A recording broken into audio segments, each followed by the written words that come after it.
Hey everybody, it's Brian from Brianopolis, and I'm on my way to Disney today to meet a friend at the, what is it called? The Animal Kingdom Lodge Resort. And we're just going down there to check out some of the lobby and some of the shops that are there. I have not been to the theme park ever in my life, and I haven't been to this resort before, so it'll be fun. Right now I can't really afford theme parks, but I can afford to walk through lobbies, so that's what I'm going to do today. But, you know, the reason I'm making this video is because I want to talk to you guys about the rebirth of creativity that has gone on in my life since making this, big change to come back to Orlando to live. It's interesting because I traveled all around the country looking for something, looking for a place, and ultimately I ended up coming down to Orlando. I had an opportunity to come down in October, but there weren't really any jobs opening up, and now there are a lot more postings happening, so it's a better time to be down here. Timing is everything, but when I was up in Virginia, I just felt like I was running against a wall at every step that I took. Not only was I lost my job and I lost the house, but beyond that, I couldn't find affordable housing after that. I couldn't find a job, obviously, and when I did find a job, it didn't pan out because the promises they made were not able to be followed through upon. And so the result was that I, ended up spending a lot of money and being very miserable. So I decided to head down to Virginia Beach and do these deliveries and everything, and I wasn't miserable there, but it certainly wasn't where I wanted to be, and I knew that I didn't want to make a home there. And so it was really frustrating to be looking for work in a place that I didn't want to live. Now, I know a lot of you are like, I don't live where I would like to live, and that's fine. That's your life. That's how you chose it. I'm not like that. I have to live in places that make me feel more like me. I have to go where my heart leads me. And I'm glad that I did, because I was feeling so stifled. And for the past 5 years, ever since my mom passed away and I was in Virginia, I was just putting my head down and working and pushing through the grief and working through it. And I was doing some hiking, but not that much. And I was in this place where I should have been, loving being in the outdoors, but grief and depression can really impact, the way you enjoy the things that you normally enjoy. And so I didn't see any point of staying there if I wasn't really benefiting from the reason that I would have wanted to be there in the first place. So I set off and I started to drive south. Now, I had no money. Get this. When I was in Virginia Beach, the delivery game is so terrible. You spend all of your money on gas and upkeep of the car, and I had some maintenance things that I needed to take care of. So all the money that I was making was going toward that.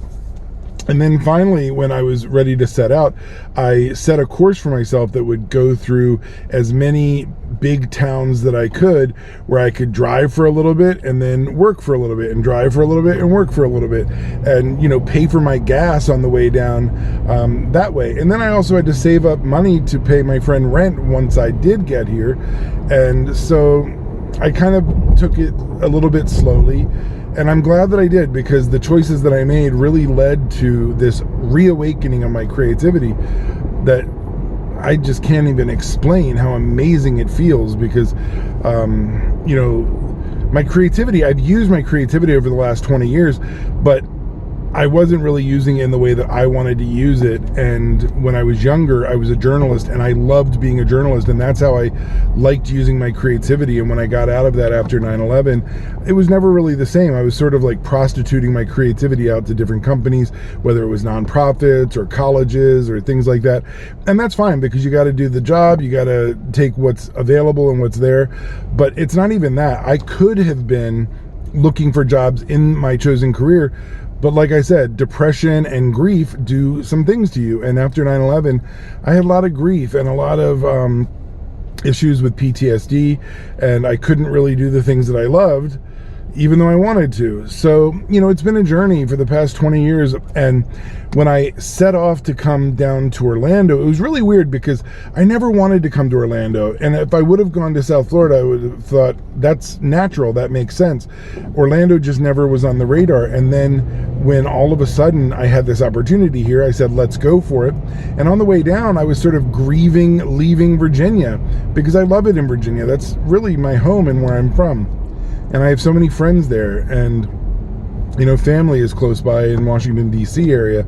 So for me to leave, it was a really big deal. Especially, it's the first time I really set off to live somewhere else after my mom passed away. So that made it even more, strange for me. But as I started to head down the road, I was feeling inspired by being in places that I had never thought about being before. Like, I came through North Carolina. Instead of taking 95 down, I stayed closer to the coast and did a lot of the different smaller towns. I would do deliveries in those towns, and I would like drive all around the towns, and I would see these places in ways that I would never see them. They weren't really touristy areas. They were just little random places where people lived, and they chose to live, and they worked there, or maybe they were born there and they were just stayed there. I don't know. But, seeing all of that was really interesting. And then finally, I got to Savannah, Georgia. And when I was in Savannah, it's really interesting. I pulled into Savannah. I got off the road. I found this park in the middle of the city, which there's tons of little parks that are just dotted through that city. And I drove along the waterfront where, there's lots of historical things to see, and restaurants and shops and everything. And it was really exciting. The first thing that I noticed was that it reminded me of Buenos Aires, Argentina, because in Buenos Aires, it's also a port city, and it's along the Rio de la Plata.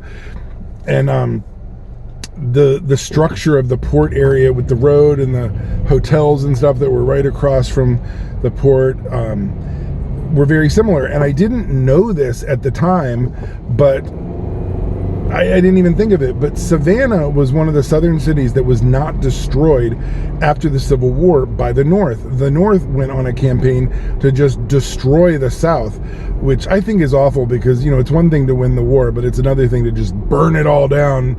I mean, if you were reuniting the country, why did you burn down the major cities in the South? And I cannot fathom that. But, like Richmond, Virginia would have been such an amazing city if it had been, restored, if it would have been able to have a lot of the places that were burned down or destroyed in that process. But Savannah was not. It was saved.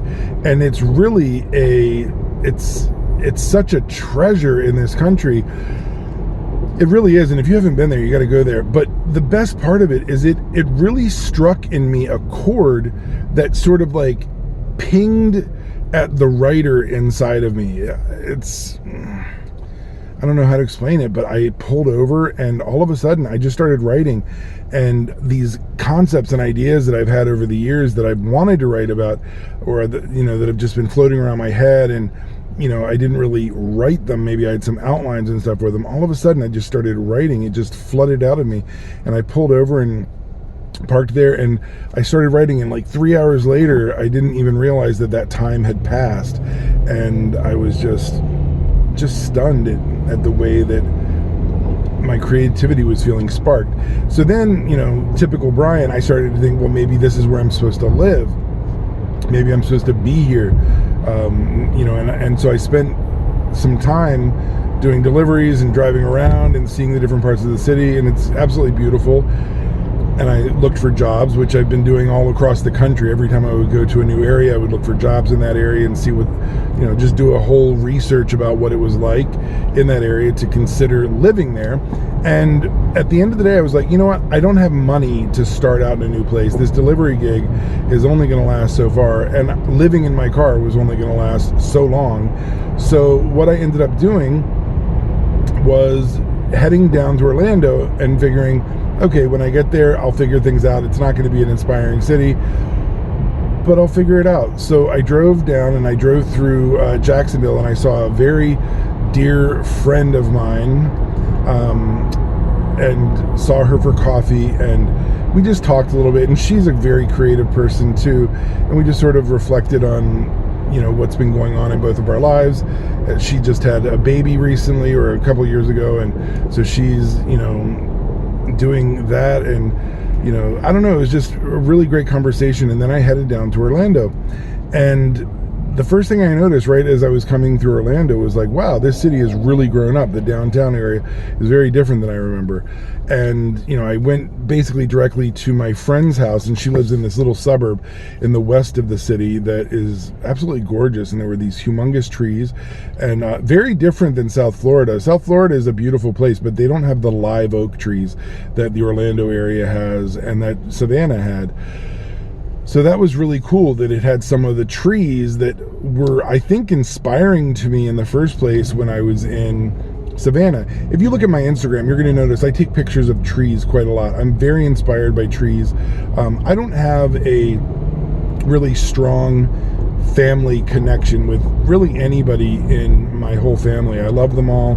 I'm sure they love me, but we just never really connected. I had a weird childhood, and so as an adult, I've been fairly independent and just really not, you know, focused on family.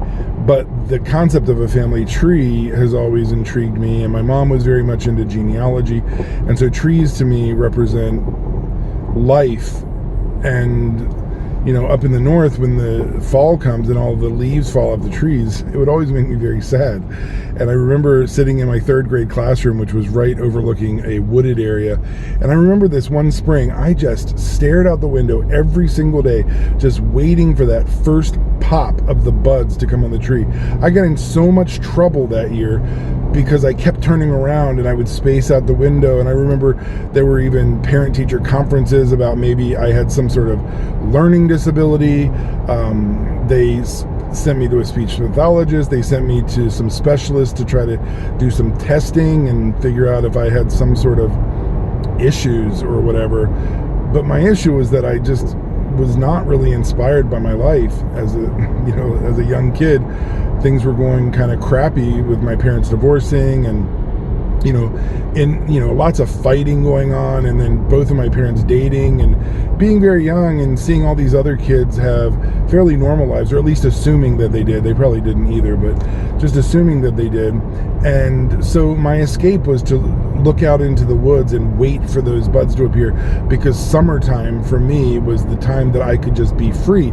I was raised in such a way that a lot of people of my generation, Generation X, we were sort of that last generation that just went outside until the streetlights came on, or whatever, or until we got called to dinner, and had a lot of independence and a lot of freedom. And I loved that. I was just, you know, that was my passion. I was also a kind of I don't know how you would describe me when I was a kid, but I would do like weird things. Like I built this little table one time, and I put it in the yard, and I sat in the yard and I lit candles on it and just stared at the candles for a couple of hours. And my parents came home and they were inside cooking and stuff, and I remember them looking out the window, probably discussing what a weirdo I was.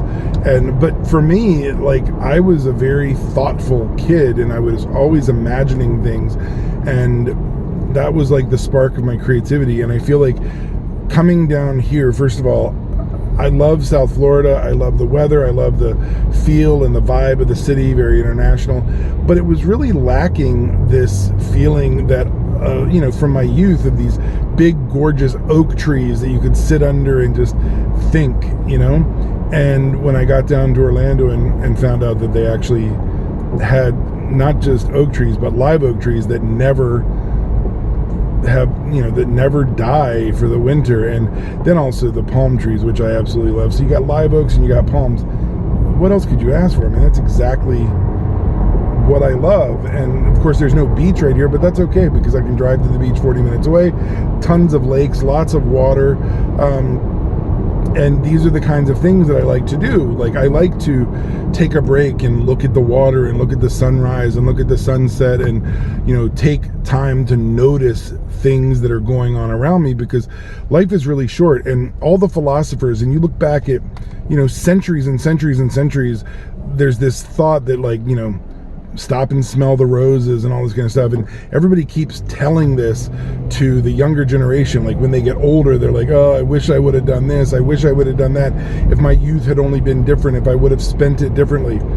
Well, I was determined as a kid that I wasn't going to be that old person saying, I wish I would have lived my life differently. And yeah, my life is weird, and I'm broke and poor, and you know, I have a master's degree and I have tons of debt. Like, nothing really adds up. Like, I should be, you know, wealthy and have a nice house and maybe even have a family or whatever, all these things. But my choices are my choices, and I'm happy with them. I struggle from time to time, and, you know, every few years I struggle, but you know, it's okay. It's my life, and I'm feeling so inspired creatively down here. I've created like, what, 60 or 70 new videos on my YouTube channel. I know not a lot of people are watching it. That's okay. I don't do it necessarily just so people watch it. I do it because it's my creativity, and I've got to, you know, let it out.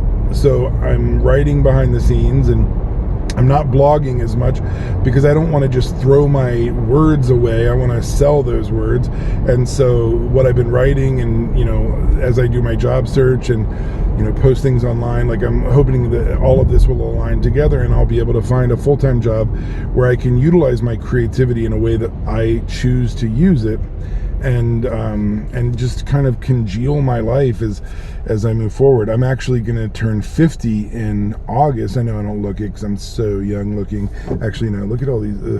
Anyway, but, you know, I'm going to be 50, and I've got to really think about my retirement, you know, within the next 15, 20 years, or even if I don't retire, but I have to be in some kind of position where I'm working and bringing in an income, and, you know, maybe working as a professor or something like that later in life.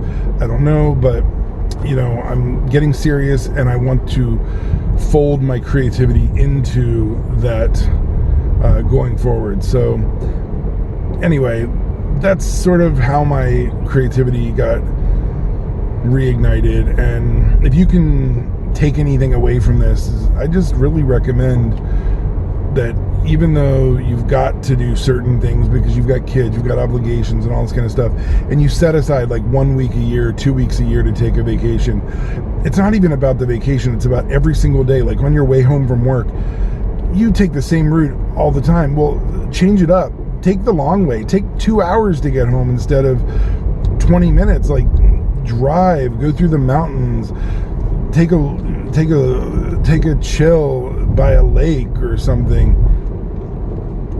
There's so much that you can do in your daily life to really explore what it is that is this amazing creation that is meant to inspire us. And so that's it. Anyway, I'm Brian from Brianopolis. Thank you so much for watching, and I hope that you like and subscribe, because that helps me out. I'm trying to get to 1,000 subscribers, so if you can do that, I'd really appreciate it. Check you next time. Bye.